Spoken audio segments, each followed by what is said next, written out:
अहिल्यानगर जिल्ह्यातील स्थानिक स्वराज्य संस्था मतदारसंघातून विधान परिषदेची रिक्त जागा भरली जाणार असल्याने आता जिल्ह्याच्या राजकारणात पुन्हा एकदा मोठी हालचाल सुरू झाली आहे। राष्ट्रवादी काँग्रेसचे वर्चस्व राहिलेल्या या जागेवर आता महायुतीतच मोठी रस्सीखेच रंगण्याची चिन्हे दिसत आहेत। या मतदारसंघावर दिवंगत माजी आमदार अरुण जगताप यांचे दीर्घकाळ वर्चस्व राहिले।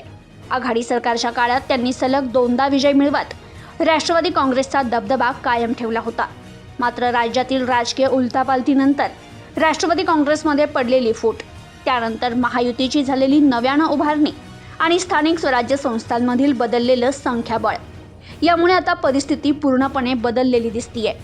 राष्ट्रवादी काँग्रेस अजित पवार गटाकडून माजी आमदार राहिलेले चंद्रशेखर घोले हे गेल्या अनेक दिवसांपासून इच्छुक आहेत। मात्र निवडणूक जाहीर होत नसल्यानं त्यांची जिल्हा बँकेचे अध्यक्षपदावर वर्णी लागली।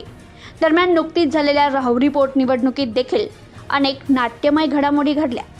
मुख्यमंत्री देवेंद्र फडणवीस यांच्या संपर्कातून राहुरी विधानसभा पोटनिवडणुकीत शरद पवार गटाचे माजी आमदार प्राजक्त तनपुरे यांनी भाजपला अनुकूल भूमिका घेत निवडणूक न लढवण्याचा निर्णय घेतला।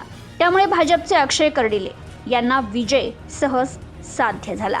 तनपुरे यांना विधान परिषदेसाठी शब्द मिळाल्याची देखील जोरदार चर्चा त्यांच्या कार्यकर्त्यांमध्ये होतीये।